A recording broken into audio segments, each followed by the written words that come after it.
Bonjour à vous,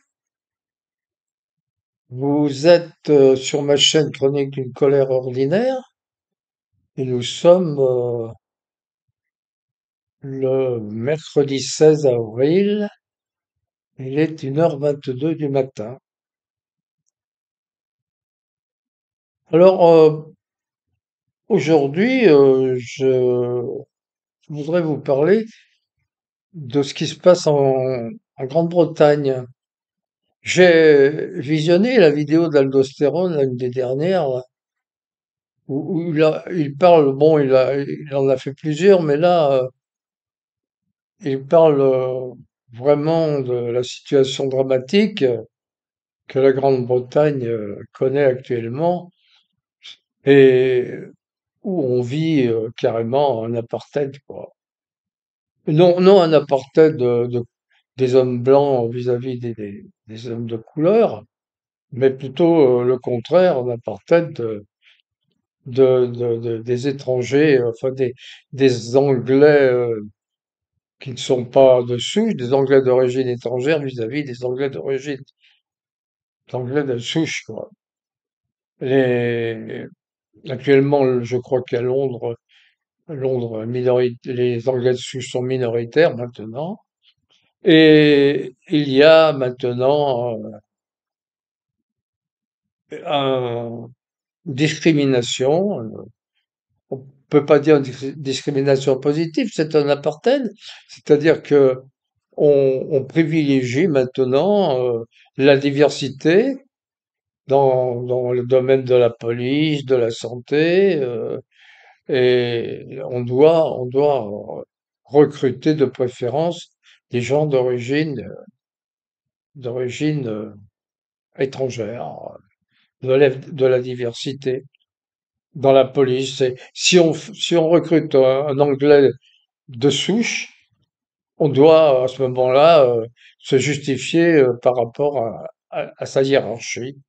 Alors il citait bien sûr un cas, bon, un cas dans le domaine de la santé, une radiologue d'origine pakistanaise qui avait été recrutée, soi-disant avec 23 ans d'expérience dans un hôpital au Pakistan.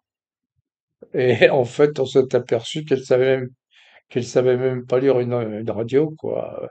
Alors après beaucoup de problèmes avec, elle a été contrôlée par le directeur du service. Et on s'est aperçu en fait que les 23 ans d'expérience à l'hôpital Pakistan les avait bien, mais c'était en tant que réceptionniste. Et tout est à l'avenant. Donc on arrive à des problèmes catastrophiques de plus en plus graves. Et bon, il disait aussi qu'il n'avait pas pu consulter de généraliste depuis 2019. Bon, alors nous, on se plaint quand on a 3, 4, 5 mois quelquefois d'attente, mais bon.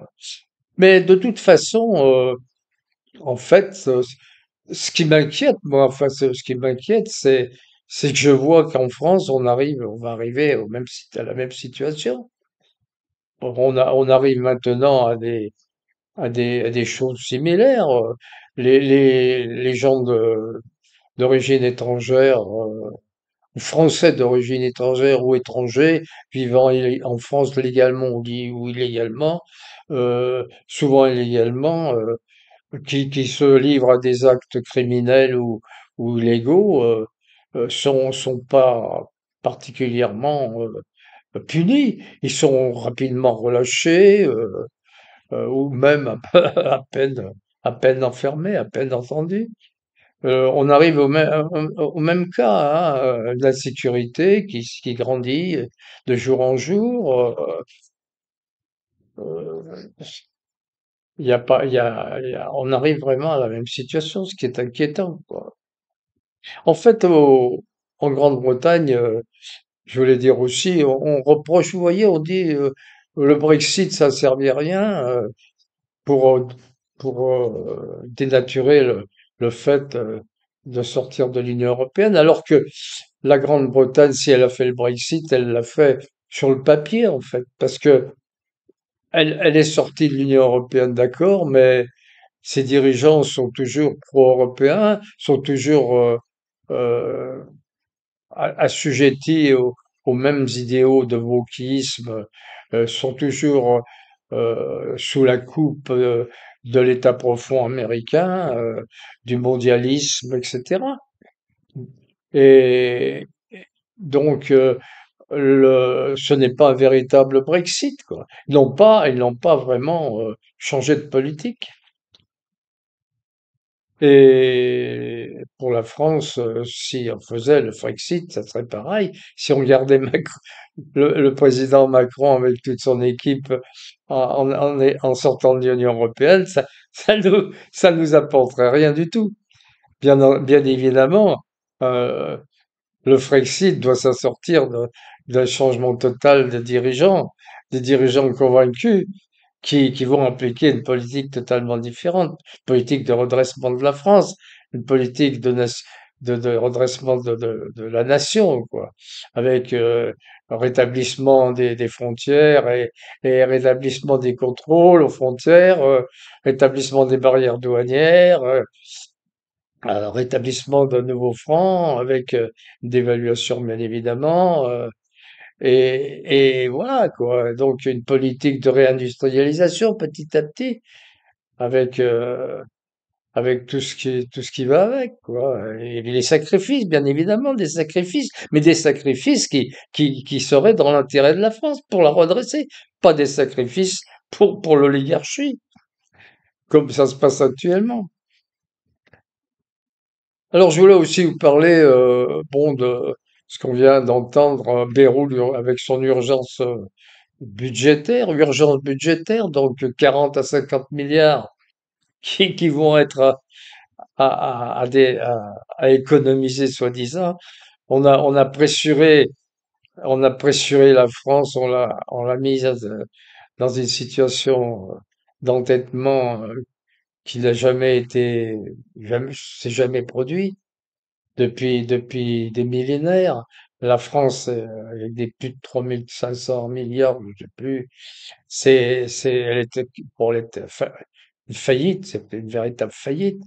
Et tout ça, ça a été mené de main de maître depuis Giscard, en fait. Bon, Sarkozy l'américain, Hollande, et puis alors Macron qui a enfoncé les clous avec son confinement, mais totalement irresponsable. Mais voulu, hein, voulu. C'était voulu pour détruire la France. France, on va nous asséner l'euro numérique.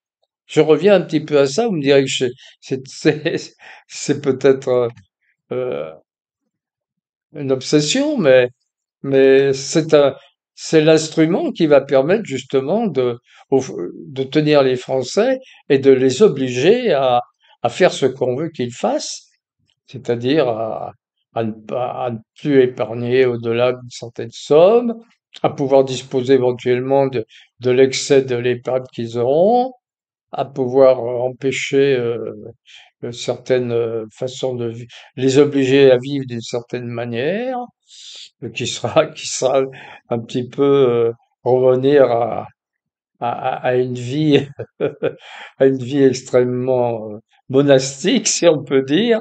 Et également, j'ai vu également au Sénat, la commission du Sénat sur les fraudes fiscales et les interventions des sénateurs qui montrent que, bon, en fait, on ne cherche pas réellement à combattre la fraude fiscale. On a, on a retenu deux exemples de fraude fiscale avec des mesures au compte-gouttes, mais bon, en définitive, on se rend compte qu'on fera rien, on ne fera rien de sérieux. Alors qu'on pourrait, si on était sérieux là-dessus, si vraiment on avait une volonté politique, on pourrait économiser entre 80 100 milliards sur les fraudeurs, quoi. Alors effectivement, au lieu de prendre l'argent sur les fraudeurs, on le prend sur les contribuables, quoi. Enfin, je voudrais terminer par l'histoire d'Aurore Berger à Strasbourg, là, qui est quand même symptomatique de l'attitude de tous ceux qui nous gouvernent, de tous ces mafieux, tous ces bandits, ces hommes politiques et femmes politiques qui n'ont absolument aucune conscience, qui sont prêts à tout, à travestir la vérité lorsque ça les arrange, raconter les pires mensonges avec une absolue certitude, un aplomb incroyable.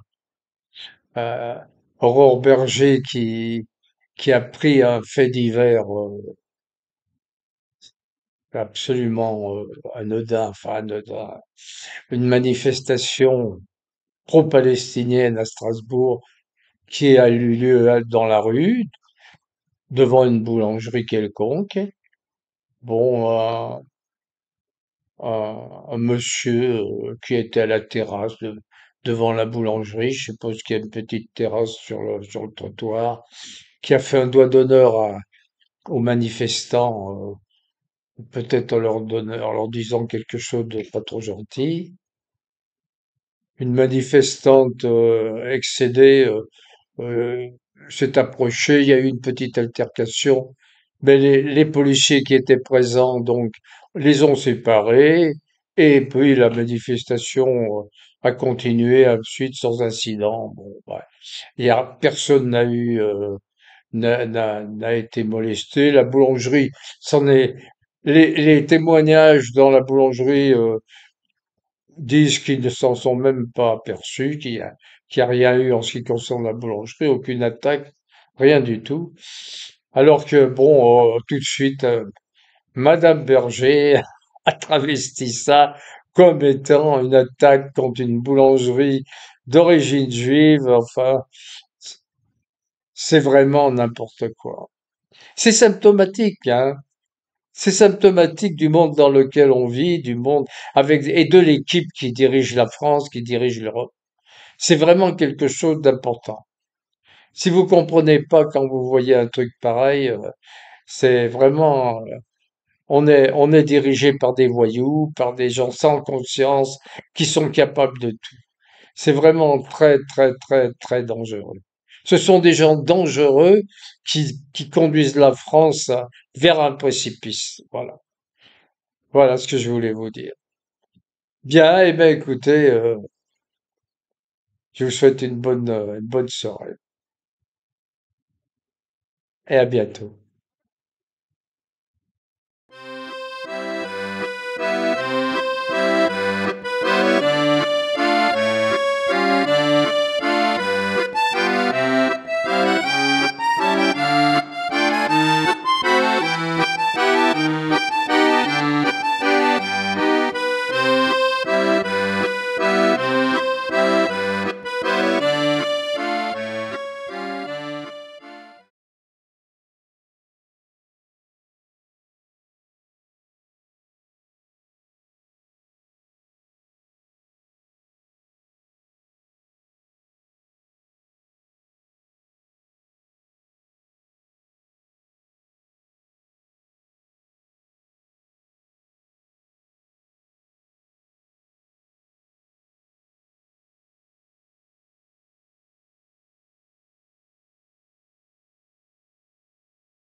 Enfin, je voudrais terminer par l'histoire d'Aurore Berger à Strasbourg, là, qui est quand même symptomatique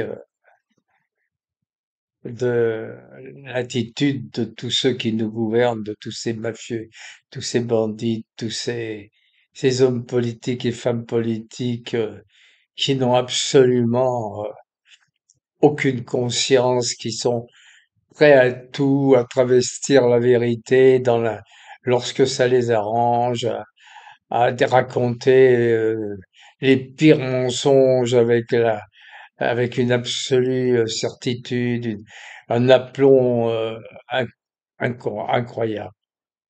Euh, Aurore Berger qui a pris un fait divers absolument anodin, enfin anodin, une manifestation pro-palestinienne à Strasbourg qui a eu lieu dans la rue, devant une boulangerie quelconque. Bon, un monsieur qui était à la terrasse devant la boulangerie, je suppose qu'il y a une petite terrasse sur le trottoir, qui a fait un doigt d'honneur aux manifestants, peut-être en leur disant quelque chose de pas trop gentil.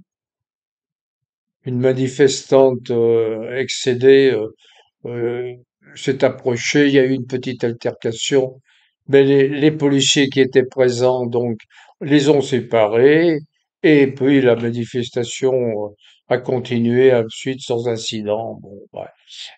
Personne n'a été molesté. La boulangerie s'en est les témoignages dans la boulangerie disent qu'ils ne s'en sont même pas aperçus, qu'il y a rien eu en ce qui concerne la boulangerie, aucune attaque, rien du tout. Alors que, bon, tout de suite, Madame Berger a travesti ça comme étant une attaque contre une boulangerie d'origine juive. Enfin, c'est vraiment n'importe quoi. C'est symptomatique, hein. C'est symptomatique du monde dans lequel on vit, du monde et de l'équipe qui dirige la France, qui dirige l'Europe. C'est vraiment quelque chose d'important.